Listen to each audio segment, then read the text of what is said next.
Member for Caribou North. Thank you, Honourable Speaker. Today, I rise to address the pressing issue of gender-based violence that is having devastating impacts on people living in our province. This situation demands urgent attention and meaningful action from this government. I'm deeply troubled by the deteriorating situation that is happening in our communities. Let me draw your attention to a major concern when it comes to combating gender-based violence: the absence of sufficient funding for public post-secondary institutions to establish sexual misconduct policies with resources on campuses in British Columbia. A critical initiative introduced by the BC Liberals in 2016, it became a law to ensure the safety and well-being of students. However, this NDP government has yet to commit the necessary resources on campus to carry forward this essential work. Under this NDP government, their policies and their approaches are having terrible results.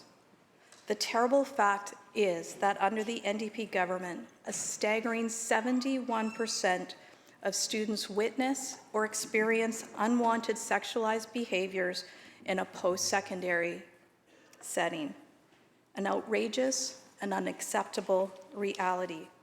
I echo the voices of students from across this province who demand proper funding and resources for sexualized and gender-based violence supports on campuses.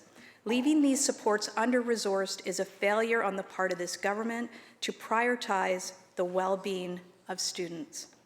We continue to witness a government that consistently falls short in delivering needed results, preoccupied with the past instead of creating a better future. I want to share with members of this legislature the story of one of my constituents, Rhonda. Rhonda lost her beautiful daughter May 27, 2017, to domestic violence. Over the years, Rhonda, my staff, and I have shared many tears and precious memories of Jessica. Through this emotional journey, we learned how disconnected resources are in our community and how difficult it is to get real help. Waiting years for coroner reports, changing staff, and just a feeling of being abandoned.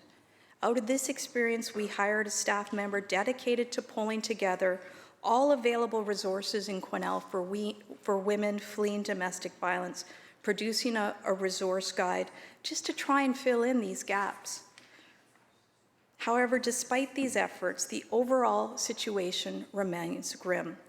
We have a heartbreaking 28 missing and/or murdered women and girls from our community. And this number, unfortunately, continues to increase.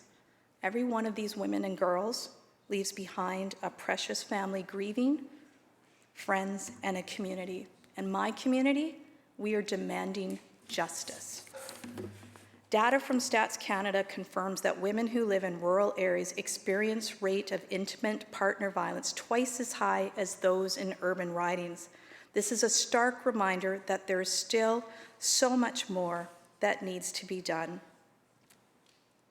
The province's plan on gender-based violence has been severely delayed, and survivors cannot wait. Lastly, I would like to note that this is a nonpartisan issue. We all have people in our communities who have been impacted, and we need and we can do better. And often it's not necessarily just about the dollar amount or the resources. It's about making sure we're prioritizing to make sure that we eliminate the gaps that exist in our communities, because I don't want any mother to go through what Rhonda has gone through. It's simply not acceptable. And Mr. Speaker, we can and we should do better.